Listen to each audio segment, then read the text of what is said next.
प्यारे बच्चों, आज की क्लास में हम बात करेंगे परासरण और परासरण दाब। परासरण और परासरण दाब चित्र में जैसा दिख रहा है, ये हिस्सा विलायक का हो गया। ये सेमी परमेबल मेम्ब्रेन है। क्या है? Semi permeable membrane. ये वाला हिस्सा क्या है? सेमी परमेबल मेम्ब्रेन है, जो ग्रीन लाइन से मैंने कर दिया है। इधर आपने लगा रखा है विलायक, इधर है विलयन। आप सभी जानते हो कि विलयन का वाष्प दाब कम होगा और विलायक का वाष्प दाब अधिक होगा। तो ये विलयन हो गया लो प्रेशर, ये क्या हो गया? विलायक हो गया हाई प्रेशर, अधिक हो गया।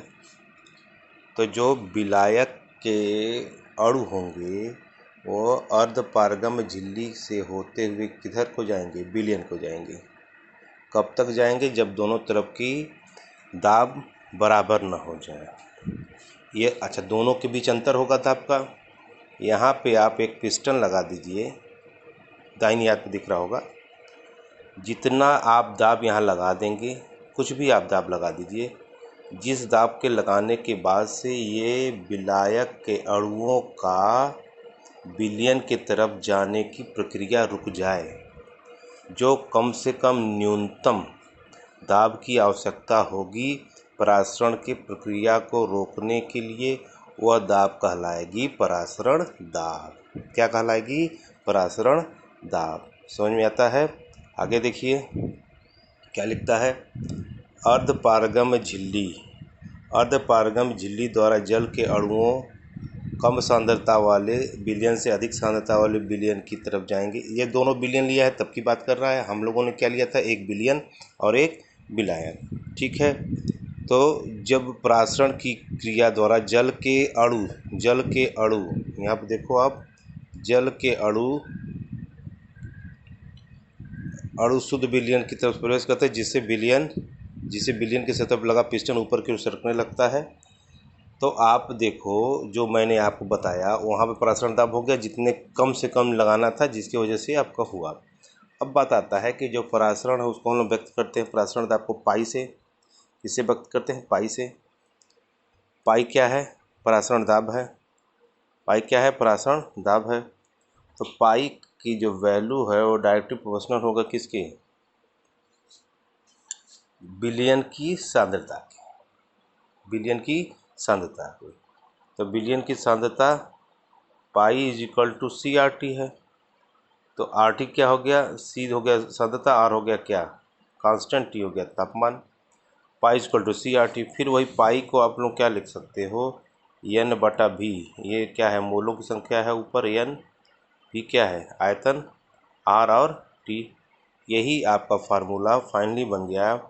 Pi is equal to n बटा V R T pi into V n R T, जैसा कि आपके नोट्स में दे रखा है। पाई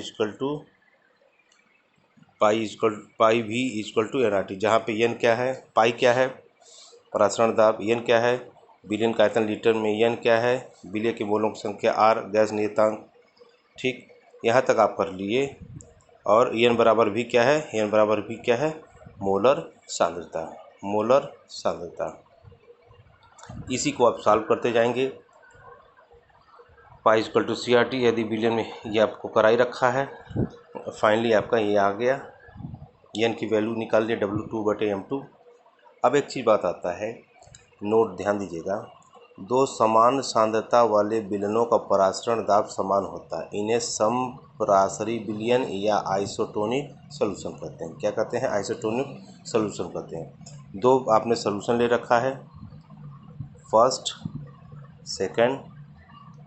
इनका कंसंट्रेशन C1 है, इनका भी कंसंट्रेशन C1 है। ओके। तो दोनों विलयन का कंसंट्रेशन सांद्रता क्या है? बराबर है। सांद्रता जब बराबर हो गई तो pi 1 is equal to C1 R T. Pi 2 is equal to भी क्या हो गया? C2 RT हो गया। अब डिवाइड कर दो दोनों को आप। अच्छा C2 है नहीं, ये है C1 ही है, ये C1 ही है, तो C1 से C1 कट गया, R सारे कैंसिल हो गए। क्या बचा? अब बचा क्या आपका π1 बटे π2 बराबर 1, मतलब फाइनली क्या होगा π1 बराबर π2। दोनों विलयन का वासुदाब क्या हो गया? बराबर हो गया। यदि सांद्रता बराबर है, दो समान सांद्रता वाले विलयन का परासरण दाब समान होता है, जिन्हें समपराश्रयी विलयन कहते हैं। ठीक, यहाँ तक हो गया। अच्छा, दूसरी चीज़ और लिख रखा है, दो अलग अलग सांद्रता वाले विलयनों में से वह विलयन जिसका परासरण दाब अधिक होता है उसे अतिप्रसारी हाइपरटोनिक, तथा वह विलयन जिसका परासरण दाब कम होता है इसको हाइपोटोनिक सॉल्यूशन विलयन कहते हैं। ओके, समान होगा तो क्या कहेंगे? आइसोटोनिक।